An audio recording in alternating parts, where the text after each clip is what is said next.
기억이 좀 나십니까? 이 벽에 그려놨던 그림들도 아직 생생합니다. 많이 색이 바라고 좀 이렇게 문드러진 부분도 있지만 그래요. 지난주에 답사를 다녀왔는데 가서 보니까 참 반갑기도 했는데 많이 허물어지고 천정에는 비가 새고 그리고 곳곳에 뭐 일을 시작했다가 마무리하지 못하고 거친 모습으로 남아 있는 것들을 보게 되었습니다. 여전히 우리의 도움의 손길이 필요하고 특별히 그 지역에 그 많은 사람들 그들이 기다리고 있는 복음의 역사가 필요한 것을 보고 왔습니다. 지난번 우리 메가더 지역 메가더 교회에 가서 섬겼을 때 그 현지 사역자 그분 이름 기억나세요? 조리 전도사님, 조리 전도사님이 사역하시는 것을 보고 왔었습니다. 그리고 그때 그 교회 바로 앞에 벽을 하나 두고 앞에 붙어 있는 초등학교가 있었죠. 한 초등학교에 가서 우리가 사역을 했고 우리가 직접 전도해서 이 교회로 인도했던 그 학교 교장 선생님을 기억합니다. 그 교장 선생님 이름은 제니퍼입니다. 제니퍼 선생님이 그 교회로 이제 출석하기 시작했고 그간 계속 소식을 듣기로는 이 제니퍼 선생님, 조리 전도사님은 말씀으로 그 이웃과 그 교회를 열심히 섬기고 제니퍼 선생님은 또한 이 복음의 열정이 있어서 열심히 전도하고 찬양도 가르치고 열심히 교회를 섬겨서 그 교회가 잘 성장하고 있다는 소식을 계속 간간히 계속 듣고 있었습니다. 근데 한동안 소식을 듣지 못했었고 궁금했었던 차인데 어떻게 되었을까 궁금한 마음으로 물었습니다. 근데 가서 봤더니 분위기가 좀 달라요. 처음에 막 우리가 전도하고 와서 이 교회가 막 일어서는 모습들을 보고 들었던 것하고는 분위기가 좀 틀려요. 그래 이제 물었습니다. 조용히 그 제니퍼 선생님 교회 잘 나와서 봉사 계속 잘하고 계시냐? 그랬더니 그러면서 안 나오신대요. 무슨 일이 있었냐? 그랬더니 이 조리 전도사님하고 이 제니퍼 선생님하고 싸웠대요. 싸워가지고 이 제니퍼 선생님이 삐져서 교회를 안 나온답니다. 물론 그 안에는 어떤 내막들이 있지만 참 안타까운 마음이었어요. 그 두 분이 싸워서 다투어서 교회를 안 나오니까 이 제니퍼 선생님이 나오지 않으니까 교회가 전체적으로 많이 침체되고 다운되어 있는 모습을 보게 되었습니다.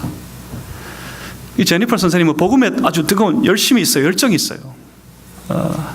그래 알고 봤더니 교회는 못 나오고 복음을 전하고 싶고 찬양을 하고 싶고 그래서 애들한테 말씀 가르치고 애들한테 전도하고 애들한테 찬양 가르치고 학교에서 그러고 있답니다. 그 제니퍼 선생님은 이제 학교 수업 중이었는데 교장실에 업무를 보고 있는 제니퍼 선생님을 찾아갔었습니다. 조용히 찾아 들어가서 excuse me 했더니 제니퍼 선생님이 우리를 보고는 그 필리핀식 영어로 파스터 이러더라고요. 그러면서 부둥켜 안고 눈물이 글썽글썽 울어요. 기다렸다고.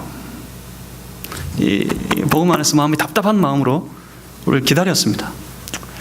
우리 선교팀이 와서 다시 섬기고 복음 전할 것이다 라고 약속하고 왔었는데 학교 아이들이 우리를 기다리고 있다고 그럽니다. 언제 오느냐고. 제니퍼 선생님이 그랬대요. 이번 여름이면 올 거라고. 그래요. 그들은 기다리고 있습니다. 그 교회 안에 교회가 참 일어서는 것을 보고 왔었는데 그리고 일어서는 소식을 듣고 있었는데 그 교회가 이 두 복음에 열심히 있는 사람들 사이에 싸움, 다툼 때문에 힘을 잃어가고 무너지는 것을 보게 되었습니다.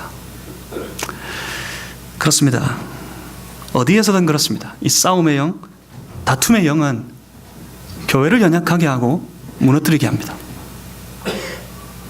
그 작은 교회, 저 먼 나라 척박한 땅에 세워진 그 작은 교회에서조차 그래요. 그 다툼의 영은 교회를 무너뜨립니다.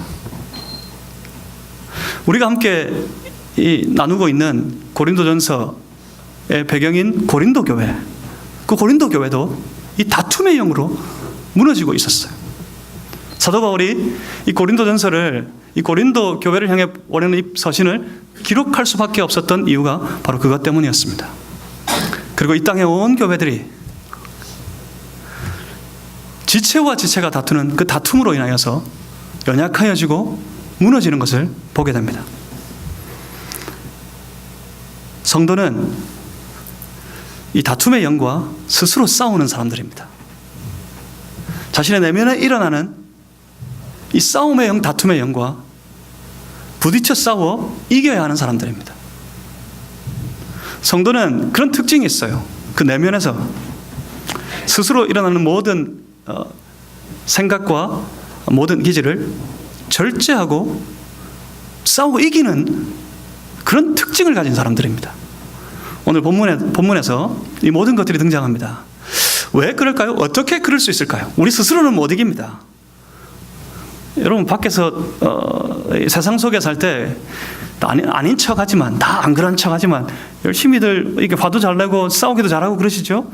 젊은 사람은 젊은 사람대로, 연세가 많으신 분들은 그 모습 그대로 얼마나 쉽게 화내고 쉽게 싸우고 다투고 그렇게 삽니까? 사람들 다 그런 것 같아요. 근데 예수 믿는 사람들은 기이합니다. 그걸 눌러요. 스스로 막 올라왔다가도 이깁니다. 누릅니다. 무엇 때문일 것 같으세요? 성령께서 우리 안에 그렇게 하시는 거예요. 우리 안에 성령이 있기 때문에. 성령은 이 다투의 영을 물리칩니다. 성령은 스스로를 절제하는 절제의 능력입니다. 성령은 절제의 영이십니다. 그리고 그것을 누르고 성도가 살아야 될 길, 나아가야 될 바, 행해야 될 모든 일들을 행하게 하죠. 기억하십니까? 성도는 무슨 일을 하는 사람들이죠? 성도는 뭔 일을 하는 사람들이에요? 그럼 기억나세요? 분주하게 이 모양 저 모양에 행하는 모든 일들은 물거품입니다. 쉽게 사라집니다. 뭔가 하는 듯 하지만 그렇게 쌓아 올린 탑은 아무것도 남겨진 것이 없습니다. 성도는 뭐 하는 사람일까요? 교회는 뭐 하는 곳일까요? 성도는 어떻게 살아야 합니까? 기억 안 나십니까? 성도는 하나님 사랑하는 사람들이에요. 성도는, 교회는 우리끼리 사랑하는 사람들 아닙니다. 서로 사랑하라 하셨지만 성도는 우리가 서로 사랑하는 삶을 살아가는 사람들이 아닙니다. 성도가 무엇으로 서로 사랑할까요? 왜 서로 사랑할까요? 성도가 이 일을 하기 때문에 그렇습니다. 하나님 사랑하기 때문에. 하나님 사랑하는 마음으로 비로소 서로를, 지체를 아끼고 사랑하는 마음이 생기는 거예요. 백날 첫날 우리끼리 서로 사랑해 본들 그 안에 하나님 사랑하는 마음이 생기지 않습니다. 우리가 열심히 사랑한다고 해서 우리가 믿음으로 하나님 앞에 구원받아 영원한 하나님 나라를 살아가는 거 아니에요. 무엇으로 하나님 앞에 섭니까? 하나님 사랑하는 것으로 섭니다. 하나님 사랑할 때 내 지체를 긍휼히 여기고 내 지체를 사랑하는 마음이 비로소 일어납니다. 그 사랑이 진짜 사랑입니다. 성도는 뭐 하는 사람입니까? 하나님 사랑하는 사람들입니다. 교회는 무슨 일 할까요? 싸우는 것이 아니라 하나님 사랑하는 것입니다. 하나님 사랑하는 마음으로 하나님 앞에 달려가서 하나님 사랑하는 심정으로 하나님 앞에 올려드리는 것이 진정한 예배입니다. 기억하세요? 하나님 사랑하면 어떻게 되죠? 하나님 사랑하면 하나님이 그 사람 알아주신다 그랬어요. 하나님이 알아주는 사람, 멋지지 않으세요? 하나님이 알아주는 사람이에요. 그 사람들. 동네 이장이 날 알아도 그렇게 우쭐대는데 지나가다가 이장이 내 이름 불러주면 저 봐라, 저 사람도 나 안다. 그러다가 이 대통령이, 권세 가진 자가 지나가다가 내 이름 한번 불러주면 다리에 힘이 풀려가지고 그 자리에 주저앉아 버릴 것 같아. 얼마나 기분이 좋고 우쭐대는지. 근데 그게 뭔 소용이 있겠습니까? 그 사람들 나를 알아주는 게 무슨 소용이 있겠습니까? 근데 아십니까? 하나님이 알아주는 사람, 그 사람은 영원합니다. 하나님이 알아주는 사람, 세상이 알아줘도 우쭐대는 판인데 하나님이 알아주는 사람, 그는 하나님 앞에 담대하게 세상 가운데 당당하게 나아가서 주님의 영광으로 주님의 이름으로 살아갈 수 있는 사람들이에요. 하나님이 알아주는 사람, 그 사람 되면 참 많이 바뀝니다. 우리의 삶의 주변이 바뀌고요, 우리의 생활의 태도가 바뀌고요. 무엇보다 하나님이 알아주는 사람, 그 사람이 살아가면서 만들어내는 삶의 열매는 그 이전과는 완전히 틀려요. 어떻게 하면 하나님 알아주는 사람 될 수 있습니까? 딴 거 없죠. 하나님 사랑하면 됩니다. 하나님 사랑하는 사람이에요. 그리고 하나님 사랑하는 사람들의 삶은 그 방향이 분명합니다. 그들은 세상에 썩어 없어질 세상의 면류관을 받기 위해 달려가는 사람들이 아닙니다. 사도 바울이 오늘 본문 25절 저 뒤에서도 이렇게 고백했던 것처럼 우리는 썩지 아니할 것을 얻고자 하노라. 영원한 승리의 면류관, 보이지 않지만 분명히 있고 잠깐 아니라 영원토록 우리의 삶을 영화롭게 할 하늘의 승리의 면류관, 하나님 사랑하는 심정으로 주님 알아주는 삶을, 그런 삶을 살다가 주님 앞에 나아갔을 때 반드시 받게 될 영원한 승리의 면류관, 그것을 얻기 위해서 성도는 달려갑니다. 오늘 본문이 그러죠. 열심히 달리지만 경주에서 이기는 사람은 한 사람밖에 없는 것처럼 열심히 경주하여서 반드시 그 승리의 면류관을 차지하는 삶이 되어야 할 것이라고 그렇게 도전하고 권면합니다. 그래서 흔히 사도 바울은 우리 신앙의 삶, 이 다름박질하는 신앙의 삶을 경주에 비유하곤 했습니다. 그렇습니다. 신앙의 삶은 경주하는 겁니다. 신앙인들은 경주자들입니다. 그렇다면 생각해 봅니다. 이 경주를 달리는 우리 경주자들은 어떤 태도로 이 경주에 임해야 될까요? 운동하는 사람들은 운동 경기에 룰을 지킵니다. 운동하는 선수들은 그 경기에 집중하기 위해 갖추어야 될 태도가 있습니다. 한국의 프로야구가 참 이렇게 인기가 높은 스포츠예요. 프로야구 경기를 아십니까? 1회부터 이 게임은 참 길어요. 1회부터 9회가 될 때까지 계속해서 싸워야 됩니다. 그래도 승패가 안 갈라지면 연장전까지 합니다. 낮에 시작해서 깜깜한 밤중에 언제는 승부가 안 갈라지면 11시, 12시가 되도록 경기하는 것을 보게 됩니다. 근데 프로야구 선수들은 자기 순서가 있어요. 프로야구는 이 다른 운동처럼 막 시작부터 끝까지 모든 선수가 뛰어야 되는 그런 경기가 아니기 때문에 이 프로 선수들인데도 운동 선수들인데도 불구하고 배가 이만큼 나와 있고 그런 사람들 많이 보셨지요. 막 치열하게 순간순간 하는 그런 경기가 아닙니다. 그런데 경기가 딱 시작되면 모든 선수들이 그 집중해서 그 경기에 임해야 될 보이지 않는 룰, 태도 같은 게 있습니다.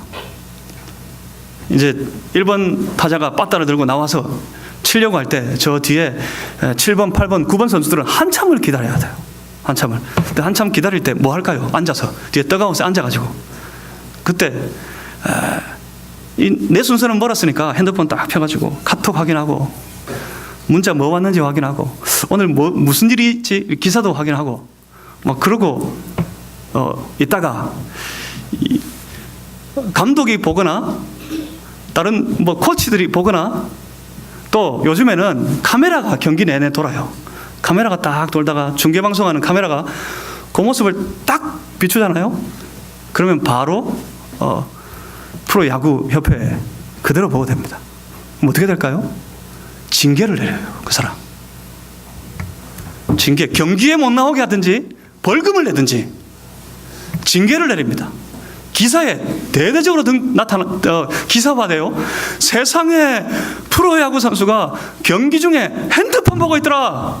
잠시 자기 혼자 자기 시간에 보고 있는데 그게 뭐 잘못됐나 싶은데 무슨 것을 보여주는 걸까요?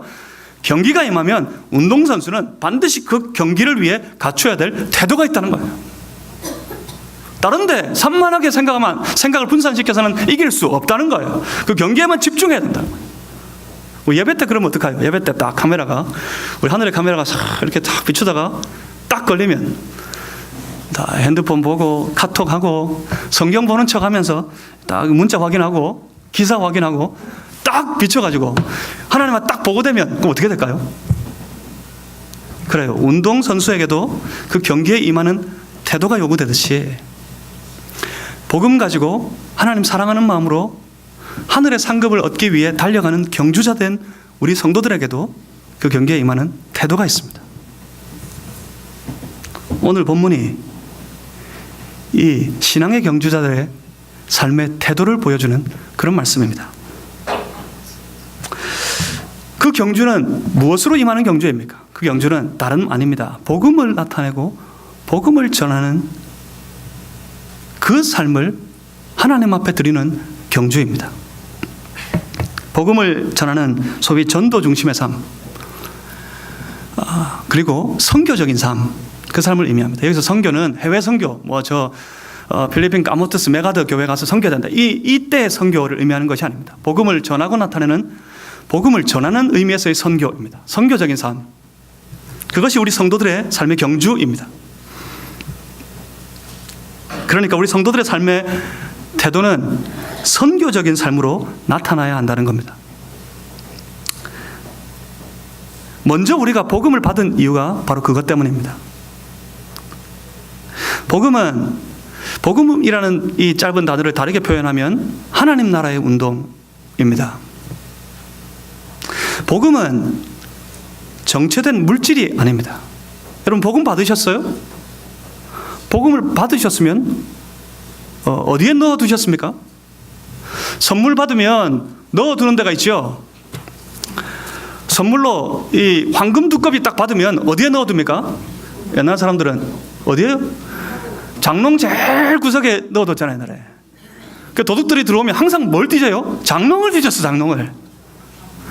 금두꺼비, 금수저, 황금 열쇠, 거기서 다 나옵니다. 거기서 다 나와.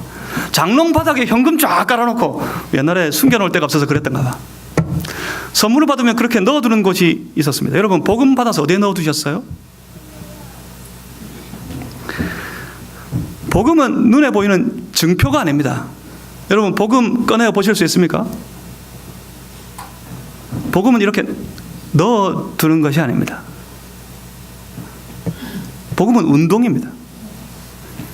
내가 복음을 받고 나면 복음은 내 안에서 운동합니다. 한 곳에 갇혀 있지 않습니다. 내 안에서 운동합니다. 나아가서 밖으로 뻗어나가려고 합니다. 그런데 말입니다. 우리는, 제가 자주 말씀드리지만, 이 받은 복음을 내 마음 한켠 어디 구석인가 감추어 두려고 해요. 적당한 곳에 감추어 두었다가 숨겨놓고 삽니다. 내 안에, 내 생활에 딱 필요한 만큼, 나에게 소용될 적당한 만큼만 이 복음을 꺼내어 살아갑니다. 그러다가 이 복음으로 내가 얻게 될 어떤 유익이 생긴다든가 어떤 기회가 주어졌을 때 기꺼이 그 복음을 이용합니다. 사용합니다.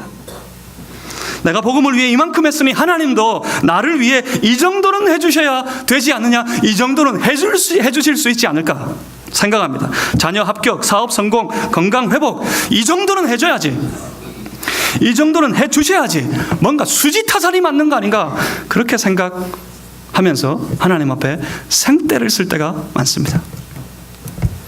이건 다 복음을 착각했기 때문에 생기는 부작용들입니다. 우선 이 복음은 누구의 것일까요? 내가 받았으니 내 겁니까? 세상에 제일 얄미운 사람이 줬다가 뺏드는 사람이라면서요. 내가 받았으니 하나님도, 이건 이제 내 거니까 하나님도 어떻게 못한다 생각하십니까? 이 복음은 누구 것일까요? 우선 이 복음은 천지와 만물을 창조하신 온 세상의 주관자 되신 하나님께서 알 수 없는 이유 때문에 일방적으로 우리에게 주신 은혜의 선물입니다. 이게 무슨 말입니까? 이 복음조차, 내 안에 있는 이 복음조차 하나님 거란 말입니다. 내 것이 아니라고요. 내게 주신 은혜이지만 이건 내 것이 아니라는 말입니다. 내가 가지고 이 복음은 나를 위해 사용하며 살아갈 것이 아니더란 말입니다. 오히려 주신 그 복음의 주인이 되신 하나님을 위하여서, 그 주의 영광을 위하여서 내가 기꺼이 누리며 사용해야 될 그런 제목입니다. 복음이요. 그리고 이 복음은 우리가 영접하는 순간, 이 복음을 받아들일 때, 그때 내 안에 와서 내 인생의 한 부분을 차지하게 되는 것이 아닙니다. 이 복음은 내 안에 들어와서 내 삶의 전부를 장악하고 내 삶의 전부를 바꾸어 버리는 역사입니다. 죄인이었던 우리가 이제는 완전한 하나님의 사람으로, 하나님의 백성으로 거듭나고 회복되는 역사가 바로 복음의 역사입니다. 이제는 더 이상 죄인으로 살지 않습니다. 부분적으로 죄인, 부분적으로 의인, 그렇게 하나님 앞에 가는 사람들은 단 한 사람도 없습니다. 복음을 영접하는 순간 복음이 내 삶을 완전히 주장해서 하나님 앞에 온전한 의인으로, 하나님 앞에 드려질 만한 사람으로 내 삶을 바꾸어 나아가게 하는 것이 복음입니다. 복음을 영접했을 때, 복음이 내 삶을 주장할 때, 그때 그 사람은 그 사람의 생각과 태도와 행동과 인생의 최고의 가치까지 완전히 다 바뀌어 버립니다. 이전에는 세상이 전부라고 생각했습니다. 그런데 이제는 예수 그리스도가 우리의 삶의 전부라고 생각하는 사람들, 그들이 바로 복음을 영접한 사람들입니다. 이전에는 오직 세상의 것을 얻기 위한 태도로 행동했습니다. 하지만 이제는 오직 주의 영광을 나타내기 위한 태도로 행동하며 살아가는 사람들이 바로 복음을 영접한 사람들입니다. 이전에는 세상의 것이 가장 즐겁고 가치 있는 것인 줄 알았습니다. 그런데 이제는 예수 그리스도 그 이름이 가장 가치 있는 것이 되어서 그 이름을 높이기 위해 살아가는 사람들, 그들이 바로 그리스도인들입니다. 그렇습니다. 완전히 다릅니다. 보는 눈이 틀리고요, 인생의 방향이 틀립니다.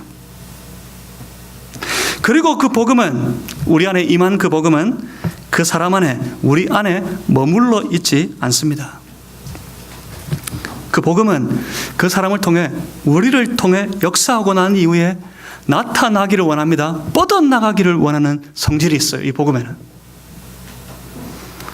그래서 복음을 가두어 두려면, 내 안에 복음을 감추어 두려면 엄청난 비용이 소모됩니다. 엄청난 부담과 엄청난 노력을 필요로 합니다. 아마 여러분 다 경험해 보셨을 거예요. 그냥 감출 수 있는 게 아닙니다. 그냥 되는 일이 아니에요. 얼마나 부담스럽습니까? 몰래 숨어서 혼자 예수 믿으려고 하니까 얼마나 세상 눈치 보며 살아갑니까? 안 믿는 척 하려고 하니까 언제나 어떤 때나 항상 살피고 바라보고 계신 하나님, 그 하나님의 눈치가 얼마나 보입니까? 이전에는 그런 눈치 안 보고 살았어요. 근데 예수 믿고 나니까 그래요, 그 눈치가 보여요. 세상은 세상대로 눈치가 보이고 하나님은 하나님대로 눈치가 보여요. 그런데 또 이게 자꾸 티가 납니다. 티가 가만히 있으면 다 드러나 보여요. 티가 나요. 그런 소리 들어보셨어요? 이거 못 들으면 문제가 있는 겁니다. 들어보셨어요? 예수 믿는 사람입니까? 요즘에 교회 다닙니까? 요새 왜 이럽니까? 좋은 의미에서 자꾸 티가 나고 자꾸 드러나요. 그런 성질이 있어요. 근데 이걸 티 안 내려고 하니까 얼마나 숱한 노력을 다 기울여야 되겠습니까? 가만히 내버려 두면 티가 나니까 자꾸 덮어써야 되고, 세상 덮어써야 되고, 세상의 죄 덮어야 되고, 얼마나 부담스럽고 힘든지 모릅니다. 무엇 때문에 그렇습니까? 복음의 성질 때문에 그래요. 복음이 나타나는 성질, 전해지는 성질, 뻗어나가는 특징, 그것 때문에 그렇습니다. 복음은 운동이라 그랬죠. 복음이 내 안에 들어와서 내 안에서 이리저리 운동을 해야 됩니다. 나의 내면을 바꾸고 우리의 소원을 바꾸고 복음 가지고 살아가려고 하는 삶의 모습으로 일어서게 됩니다. 그런데 이렇게 운동해야 되는 녀석을 붙잡아 두려고 하니까 얼마나 힘든지 몰라요. 얼마나 힘든지. 차라리 뭐가 편한지 아세요? 복음이 마음껏 내 삶을 주장하도록, 나를 통해 복음이 마음껏 뻗어나가도록 그렇게 내버려 두는 것이 오히려 평안합니다. 오히려 편안합니다. 오히려 기쁩니다. 그게 이걸 붙잡아 두려고 하니까 힘겹고 어렵게 하루하루를 살아가는 거예요. 그래서 뭐라 그러는지 아세요? 신앙생활은 어렵다, 신앙생활은 힘들다 그럽니다. 그렇습니까? 하나님 앞에 신실하게, 하나님 앞에 기쁨으로 주의 나라를 섬기며 살아가는 사람들 치고, 정말 볼 때 힘겹게 어렵게 살아가는 하루하루의 삶인 것 같은데, 그런 사람들 치고 이 복음의 삶이, 이 신앙의 삶이 힘들다, 어렵다, 내게는 고역이다, 이렇게 고백하는 사람을 만나본 적이 없습니다. 정말 힘들게 어렵게 살면서도 그들은 고백합니다. 이것이 내 기쁨이고 이것이 내 영광이라고. 차라리 복음에 붙잡혀서 마음껏 복음을 나타내는, 드러내는 삶을 사는 것이 오히려 더 편안한 삶입니다. 그러니 이 복음에 붙들린 인생, 복음이 완전히 주장한 삶, 그래서 마음껏 복음을 드러내는 그런 성도의 삶이 다 되시기를 주님의 이름으로 축복합니다. 그 안에 기쁨이 있고 평안이 있으니까요. 그래서 성도는, 복음에 붙들린 모든 사람들은 기꺼이 복음을 나타내는 삶을, 소위 선교적인 삶을 살아가게 됩니다. 이 선교적인 삶이 신앙인들이 살아갈 승리의 면류관을 얻기 위해 경주하는 모든 경주자들의 삶의 태도입니다. 그런 태도가 되어야 돼요. 여러분에게 이 태도를 갖추셔야 돼요. 선교적인 삶의 태도. 그 삶은 어떤 모습으로 드러날까요?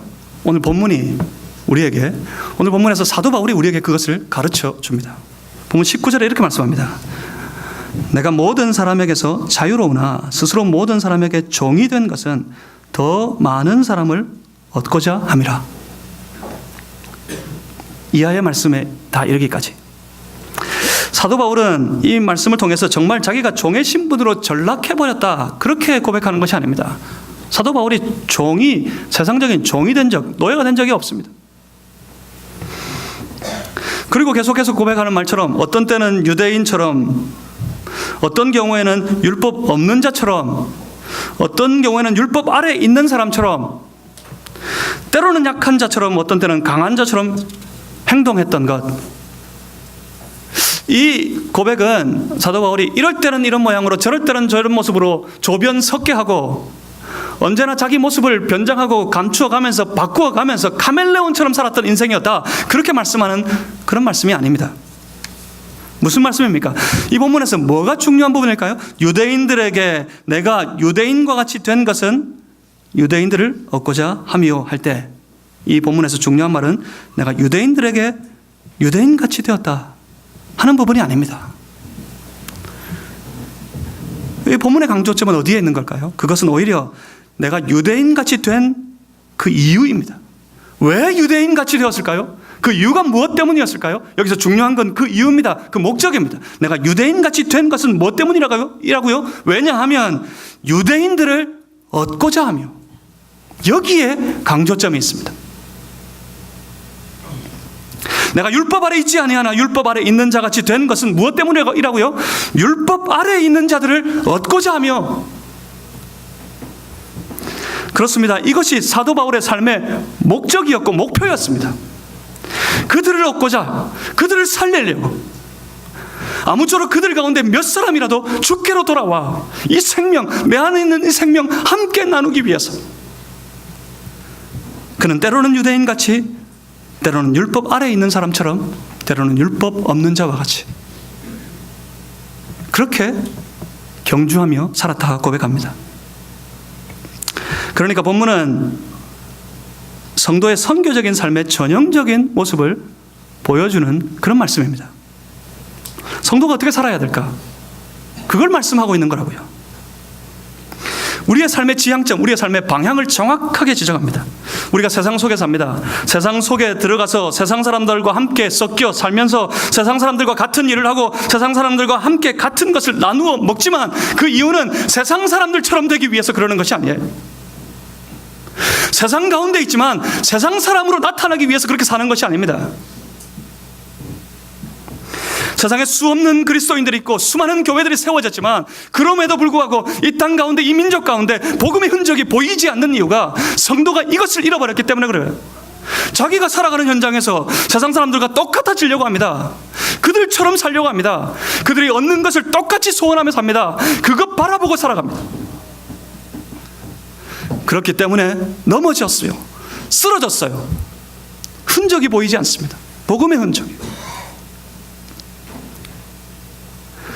결코 세상처럼 되기 위해서 우리는 세상 가운데 있지 않습니다. 오히려 우리가 세상 가운데 들어가서 세상 사람들과 같은 일을 하면서 세상 사람들과 같은 것을 나누어 먹고 세상 사람들과 교제하며 살아가는 이유는 무엇 때문입니까? 아무쪼록 그들 중에 몇 사람이라도 이 복음 안에 얻고자 하여서, 다만 몇 사람이라도 그들을 살리고 싶어서. 그래서 오늘도 우리는 세상 속으로 들어가는 겁니다.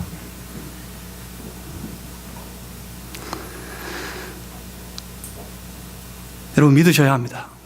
우리가 세상 가운데 살아가는 이유, 그 이유는 저 세상 사람처럼 되기 위해서가 아니라 저 세상의 사람들을 복음으로 얻어서 그들을 예수의 사람으로, 구원받은 백성으로 주께로 불러내기 위해서 나아가는 삶이라는 사실을 여러분 반드시 믿으시기를 바랍니다.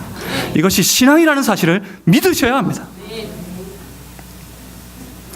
이 삶을 바울은 이렇게 한마디로 정리합니다. 본문 23절입니다. 내가 복음을 위하여 모든 것을 행함은 복음에 참여하고자 함이라.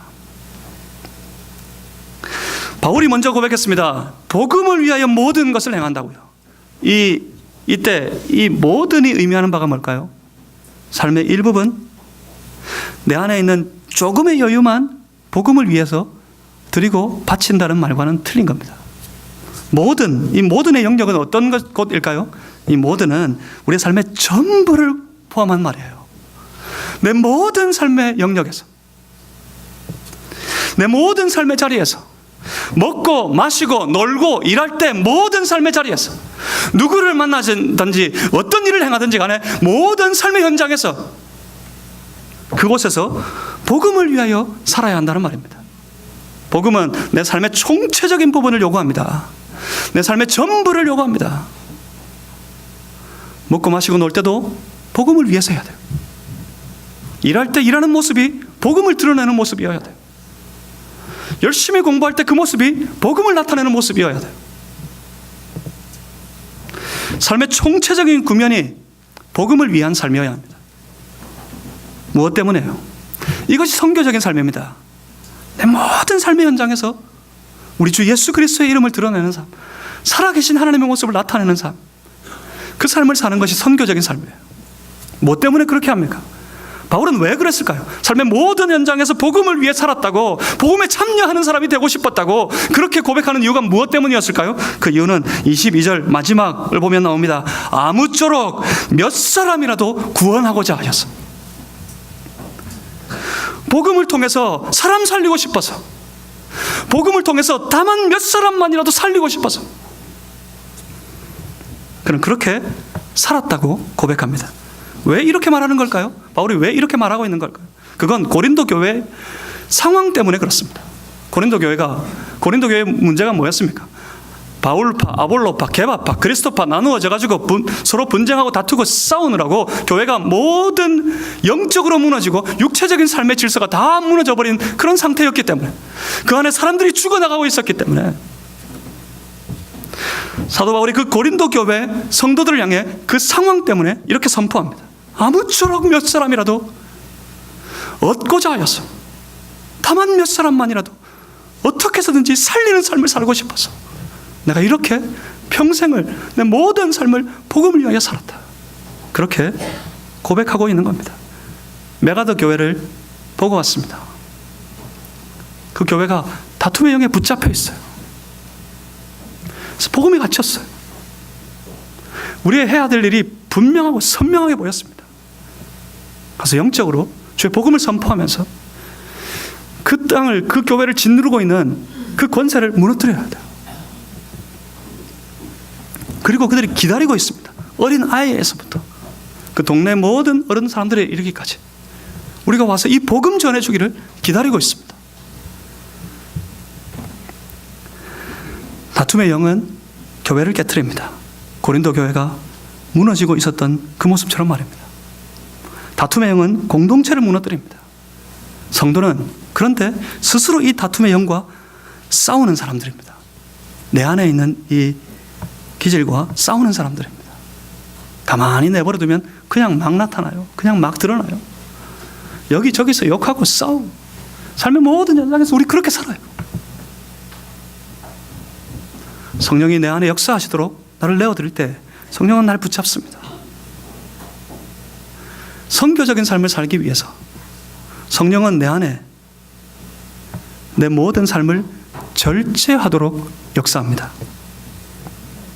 본문 25절에 말씀하고 있는 것처럼 말입니다. 이기기를 다투는 자마다 모든 일에 절제하나니 그들은 썩을 승리자의 관을 얻고자 하되 우리는 썩지 아니할 것을 얻고자 하노라. 썩지 아니할 것을 얻기 위하여서 삶의 모든 영역에서 선교적인 삶을 살아가고 있는 그 사람은 그 선교적인 삶을 살아갈 때 승리의 멸관을 얻기 위해 경주하듯 살아가는 모든 경주의 삶을 살아갈 때 모든 일에 절제한다고 그렇게 사도 바울이 말씀합니다. 그렇습니다. 할 것 다 하고 말할 것 다 하고 누릴 것 다 누리면서 절대 승리할 수 없습니다. 공부하는 학생들도 예전에는 3당 사락, 4당 오락 그런 거 유행했었는데 요즘도 그런지 모르겠습니다. 남들 잘 때 다 자고 좋은 학교 갈 수 없다 그랬어요. 전부 다 옛날에. 지금도 마찬가지고 남들 누릴 것 다 누리면서 결코 부자 될 수 없다고 세상 사람들도 그렇게 말합니다. 그런데 영원한 승리의 면류관을 얻기 원하는 사람들이 세상 사람들과 똑같이 가면서 그렇게 살면 절대로 결코 이 경주에서 이기고 승리할 수 없습니다. 오히려 절제합니다. 내 삶에 절제합니다. 내 기질에 절제합니다. 말에 절제하고 행동을 절제합니다. 아끼고 절제해서 뭐 하라는 이야기일까요? 그거 아껴서 뭐 우리가 부자 되려고 그러는 거 아니에요? 뭐 하려고? 그렇게 절제해서 뭐 하려고요? 선교적인 삶에 집중하기 위해서. 복음을 전하고 사람 구하는 일, 사람 살리는 그 삶에 집중하기 위해서 그렇게 한다고 고백하는 겁니다. 왜요? 그렇게 해야 얻을 수 있으니까요. 그렇게 해야, 그렇게 살아야 살릴 수 있기 때문에 그렇습니다. 세상 것 누리고 싶으면 세상 것 누리자 치면 절제할 필요 없습니다. 그렇죠? 마음껏 세상하고 똑같이 마음대로 살아야 그 세상 것 누릴 수 있을 테니까. 하지만 우리는 썩지 않을 영원한 승리의 면류관을 얻기를 바라고 경주하는 경주자들이기 때문에 삶의 모든 것에 절제하고서 삶의 모든 부분에서 복음을 나타내는 삶을 살아가려고 하는 겁니다. 그런 선교적인 삶을 살기를 간절히 우리 한 사람 한 사람은 소망하면서 살아갑니다. 그렇습니다. 우리 모두가 우리 늘 사는 가족들이 각자의 삶에서 이 선교적인 삶을 살아가기를 주님의 이름으로 소망합니다. 그래서 우리를 통해 예수 그리스도의 이름이 이 땅의 온 나라와 민족 가운데 뻗어나가게 되기를 간절히 소망합니다. 결국 물이 바다를 덮음같이 여호와의 영광을 인정하는 것, 그것이 이 땅 가운데 가득하고 온 세계 가운데 가득한 그날을 바라보면서 오늘도 우리는 우리 가운데 우리 곁에 있는 다만 몇 사람이라도 하나님 앞에서 얻고자 몇 사람만이라도 살리고 싶어서 그렇게 선교적인 삶을 살아가게 됩니다. 그렇게 사시지 않겠습니까? 그런 선교적인 삶을 살아가야 하지 않겠습니까? 반드시 주께서 그들과 함께 하실 겁니다. 함께 기도했으면 좋겠습니다.